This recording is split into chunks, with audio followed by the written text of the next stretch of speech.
Hi everyone, welcome to my channel Design with Roosevelt. Continuing with CSWA Practice Problems, today we'll work on question 7.11. Let's take a look at this question. So in this question, unit of measurement is millimeter gram second. Like always, we need to ensure we are using the same unit of measurement in SolidWorks setting. Now, looking at this question, we have the 3D model, top view, front view, right view, back view, and detail A. My preference is to focus on the top view. I'm going to make this cylinder first. I will make a cylinder with 28mm diameter and 50mm depth. Then after that, I will focus on a feature that we have on the right side of the geometry. Then I use mirror command to make the second feature on the left side. And as a last step, I will focus on making this hole on the back side of the geometry. So with this introduction, let's jump into SolidWorks and start modeling this part. In SolidWorks, first we need to check unit of measurement. And you can see that we have millimeter gram second, which is a correct unit of measurement. Now click on a sketch and choose front plane. Here, select circle command and let's make a circle. The diameter of this circle should be 28mm. Click on boss extrude and for the depth, go with 50mm. Change the direction because I want to have the origin of the geometry on the front surface. Click on OK and that's it. So that's the base of the geometry. Now, next step is to focus on a bus shape that we have on the side. If you look at this question, you can see that there is a hint in the question, and basically they're saying the bus is tangent to the surface. So what I can do, I can make a plane tangent to the surface, and then I can start modeling the bus on that plane. So let's click on feature, click on reference geometry and a plane. And for the reference plane, I'm going to select right plane. For the distance, because the diameter of this cylinder is 28mm, half of the diameter, which is radius, is 14mm. So 28 divided by 2 is 14. So I'm going to have this plane 14mm away from the center plane. Click on OK, and that's it. Now, if you look at the top view, you can see that this plane that we made is tangent to this cylinder. Awesome. So now we have this plane. It's time to make a sketch on this plane. So click on a sketch, and select this plane. Now here, all we need is a rough 2D sketch. So let's click on line command. Let's start from the origin of the geometry and go to right. Then going down. Here I need to change the command to arc command. Move your cursor back. This is the arc command. Going to left. Change it again to arc command. Going up. We need half circle here. So that's a circle. Now going down. Here I need an arc shape. So let's click on arc command and let's make an arc shape like this. Click on line command. Click on this point, go down, going to left, going back to here. Change it to arc command and then going like this, tangent to this arc. Awesome. So now we have a rough 2D sketch. Of course, as you can see, the sketch is open. So first we need to close it. So let's click on this point, hold Control, click on the origin of the geometry and choose coincident.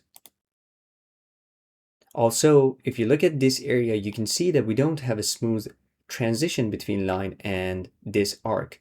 Click on the arc, hold Control, click on the line and choose tangent. Now we added this tangency relation. There's another relation that I want to add.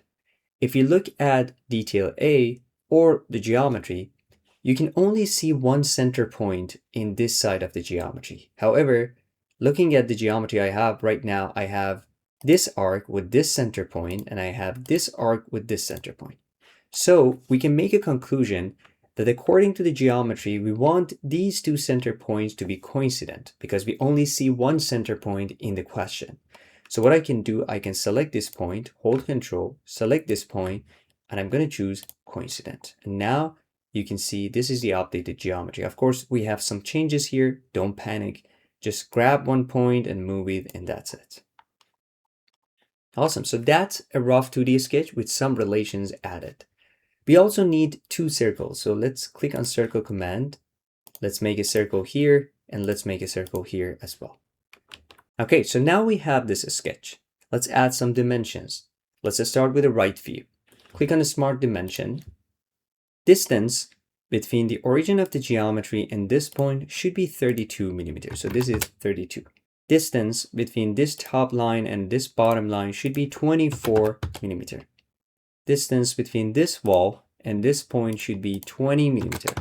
And finally, distance between this point and this bottom line should be 19 millimeter. And now you can see that I added all the dimensions on the right view. Now let's focus on detail A. According to detail A, distance between this line and center point of this half circle should be 12 millimeter. The angle between this line and vertical line should be 15 degrees. Distance between the center point of this circle and this line should be 7 millimeter. Distance between the center point and the bottom line should be 6 millimeter. And the diameter of this circle should be 5 millimeter. Radius of this curve, this arc on a side or a fillet, should be 3 millimeter. Unfortunately, we don't have any information about this curve, so let's add dimensions and other relations and see if we can somehow make this geometry fully defined without adding the fillet radius here. Let's focus on the left side. According to detail A, radius of this arc should be 6 millimeter. Diameter of this hole should be 7 millimeter. Angle between this line and horizontal line should be 32 degrees. Distance between this line and center point of the circle should be 9 millimeter. And the radius of this arc should be 16 millimeter. Awesome. So now you can see we added all dimensions that we have on detail A. However, the geometry is still not fully defined. If you look at detail A, you're seeing that we missed one relation. There's an important relation here. According to detail A, we want this line and this line to be perpendicular. So I select both and I choose perpendicular. And now you can see this part of the geometry is fully defined. However, you can still see that this line is not fully defined. And the reason is that we are missing this dimension. If you look at detail A, you can see that the length of this line should be 2 millimeters. And now by adding this distance, you can see that this part of the geometry is changing to fully defined.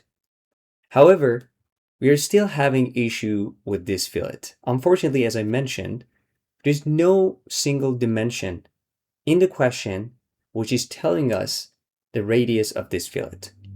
So in my opinion, the question is not fully defined because we don't have this fillet radius. So what we can do, we can make a reasonable assumption. We can make this assumption that the fillet radius for this arc should be same as the fillet radius for this arc. So I'm going to select this line and I'm going to assign 3 millimeter fillet. And now you can see by adding this fillet, the geometry is changed to fully defined geometry. Awesome. So now we have this fully defined sketch. Let's click on Feature, click on Extrude Bus. Change the direction, and for the thickness, we need 6 millimeter thickness. So click on OK, and that's it. So that's the first feature that we want to make. Now, in order to make a second feature, so what I can do, I can click on Feature, I click on Mirror, and then for the mirror face, click on the drop-down menu and choose Right Plane. And now you can see the preview of Mirror command. Click on OK, and that's it. So that's the right and the left feature. Last step is to make a hole on the back side of the geometry. According to the back view, we need 22 millimeter hole with a depth of 40 millimeter. So let's click on the sketch, and select this surface. Click on Circle command and let's make a circle. Click on Smart Dimension. This dimension should be 22 millimeter. Click on Feature, click on Extrude Cut. For the depth, let's go with 40 millimeter. Click on OK, and that's it. That's the last step for making this geometry. So we added the cylinder, we added these two features, and finally we made the cutout on the backside of the geometry. So now it's time to go back to the question and check the final answer.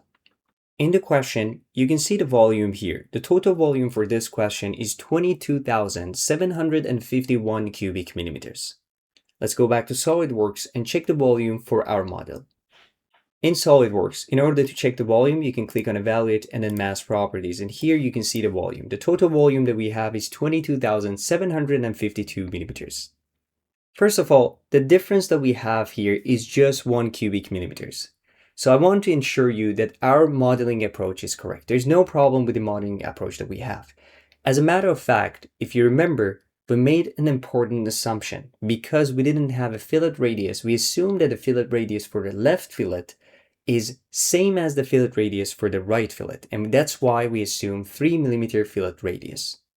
This simply could be the reason of this discrepancy. However, in the exam, if you get this answer, the final answer that you see here, you should be absolutely confident that you can find the correct answer, because the answer that we found here is just 1 cubic millimeters different from the final answer, and it's well within the acceptable marginal error. So I hope this is clear for you guys, but by any chance, if you have any feedback about it, or if you were able to find the correct answer in a question, please leave comments down below. Maybe we made a mistake somewhere or we missed a point here. Now, let's quickly change the setting as well to see if it has some impact on the final answer. So click on Options, change it to High Accuracy, click on OK, and let's see. As you can see, now the answer is 22,751.9. Still, if you round up this number, you're going to get 22,752. So don't worry about it. At the end of the day, the modeling approach that we have here is absolutely correct, and you shouldn't be really concerned about it. And the final answer that we have should be really acceptable. Okay, awesome. That's it. That's a wrap for this video. I hope you enjoyed it. If you have any questions or comment about this video, please leave comments down below. Thanks again for watching. My name is Ruzbe. Hope to see you again soon in the next videos.